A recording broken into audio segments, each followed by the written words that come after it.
Amari Ngoone Aram Mbaay di ñaax joor di ñaax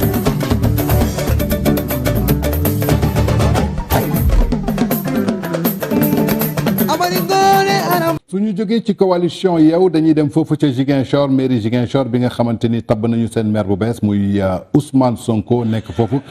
ginnaaw loolu nag bi semaine bi gis nañu Ousmane Sonko am ay constat yoo xamante ni def na ko foofu ca mairie bi mu donnee benn note de service xamal ne que dafa constaté que agent yu bare foofu ca mairie Ziguinchor du ñu respecté horaires yi maanaam heure yu ñu war a xëy mi ngi rappelé que heure légale du travail 8 heures la ba 13h30 nga jël pause yeneen heure bi 14h30 la ba 17h nga wàcc nee na j'accorde beaucoup de prix et strict respect pour ces prescriptions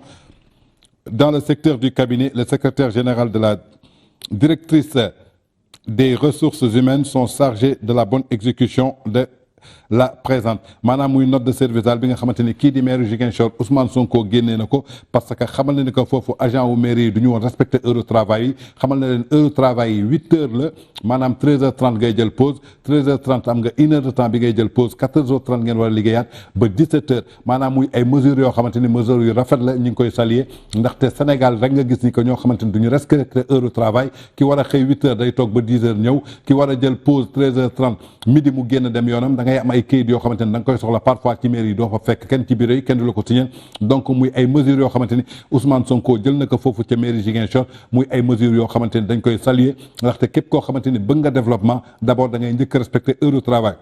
ndaxte su ngeen xoolee tey pays yu gën a développé amul kenn koo xamante ni du fa respecté heure de travail heure xëy la heure wàcc la mais Sénégal da ngay dugg ci ay bureau wala déggu fenn wala toppatoo kayit boo xamante ni yow mii yeewu 8 heures ñëw ki nga fa war a fekk war la fa jiitu yow doo ko fekk maanaam yow yaay toog di ko xaar te su ñëwee nii la lay rombee gauche ak droite nekk di ndékk ci bureau bi su dee jigéen ñi fa la ñuy nekk di maquillé wu yor seen maquillage ñeneen ñi yor seen téléphone surtout banque yi accueil yi da ngay dem am sa soxla war a taxaw femme bi yor téléphone am di waxtaan ni que xew bi nangam la marché HLM tissu bi marché HLM tissu bële alors que xalaatul ni que yow client bi taxaw sa xaalis bi ñu denc foofu moo tax banque bi di fonctionné wu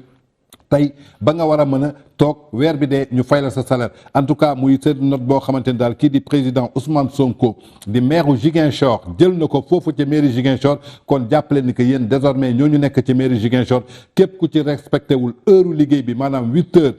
13h30 nga jël sa pause 14h30 17h Ousmane Sonko dina teg ay sanctions si yow te su boobaa bul wër ci benn presse wala ñëw ci benn média naan Ousmane Sonko daf ñuy jaal dool wala daf ñuy xoxatal ndaxte foofu dëgg la dañ ciy ànd ak moom ndaxte ñun nee naa leen saa su neer soo wootee loo xamante ni dëgg la loo wootee loo xamante ni liggéey moo ko tax a jóg wootee loo xamante ni liggéey Sénégal moo ko tax a jóg dañuy ànd ak moom ci loolu en tout cas muy note de service bi nga xamante ni kii di Ousmane Sonko jël na ko foofu ca mairie Ziguinchor kon yéen ñi nekk foofu ca mairie Ziguinchor yaakaar naa ni war ngeen bàyyi xel bu baax ci note de service bi nga xamante ni Ousmane Sonko jël na ko ndaxte moom allemand la moom lépp lu mu dis de rek da koy def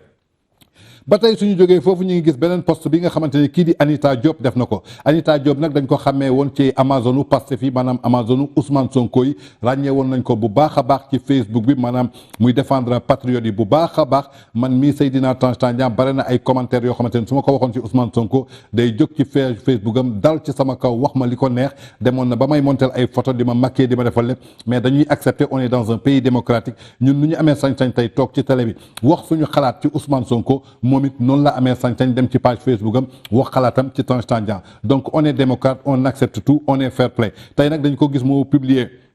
jeudi bii ñu génn à partir de 16h46 nee na Ismaïla Sall di doom ci Khalifa Sall muy benn sàcc un voleur à l'image de son père est condamné en décembre 2021 à 6 mois de prison pour escroquerie et abus de confiance portant sur 60 millions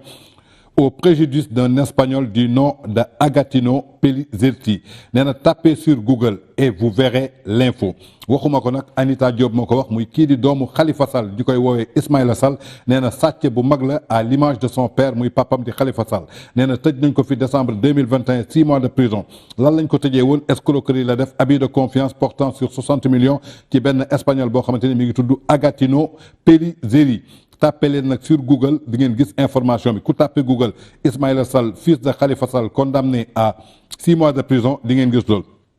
nee na Ousmane Sonko son fils Mohamed Sonko est dans les meilleures écoles du Sénégal et ses autres enfants aussi ils sont même les plus petits ñu ñi dans le privé Un de ses frères a bénéficié d'une bourse et poursuit ses études en Turquie. Les autres sont bien entretenus. Aucun d'eux n'est sorti en mois de mars manifester à vos côtés. Aucun de leurs militants ni parents ne sont blessés ni morts. Aujourd'hui encore, ils vous appellent à la violence, à l'insurrection. Refusez. Ku dee yaa perte. En tout cas Anita Diop bokkoon ci Amazonu Ousmane Sonko yi événement mois de mars yi moom Ousmane Sonko la àndaloon xeex na ci réseaux sociaux yi jàppale na Ousmane Sonko fu nekk képp ku laal Ousmane Sonko Anita Diop bokkoon na ci ne saaga bi yoon nag yëkkati na ay kàddu xaw ma nag lu waral changement de verse bi en tout cas Anita changé na verse dafa dem ba découvrir ni Ousmane Sonko lu muy wax dafa safaanoog dëgg wala ni mu ko doon convaincre en tout cas moom dong moo mën a joxe explication boobu te soxla naa man Seydina Tange Tandian mu jox ma ko ci page Facebook am ndaxte mënoo ànd ak nit démb ngay dénigrer ñi doon wax ci moom tey nga ñëw bëgg ko sànni parce que mi ngi xamal ni que kii di Ousmane Sonko doomam bii di Mohamed Sonko di taawam mi ngi ci dans les meilleures écoles du Sénégal nee na yeneen doomam ñi ngi ci école yu gën a baax ci Sénégal ci école privée lañ nekk benn frère Ousmane Sonko bénéficié wu na bourse mi ngi continuer ay jàngam foofu ca Turquie ñeneen ñi ils sont très bien entretenus amul benn mbokk Ousmane Sonko amul benn jarbaatu Ousmane Sonko amul benn doomu Ousmane Sonko bi nga xamante ni ci événement mois de mars yi ñu génnoon ba fukki nit ak ñeent dee ci am na kenn koo xamante ne xureeku na ci wala noy na ci xeetu lacrymogène kon nag moom amul benn doomam boo xamante ni blessé wu na kon tey su leen woowee ci deuxième vague su ngeen ko toppee ku dee yow yaa perte muy ay kàddu yoo xamante ni kii di Anita Diop moo ko yëkkati woon.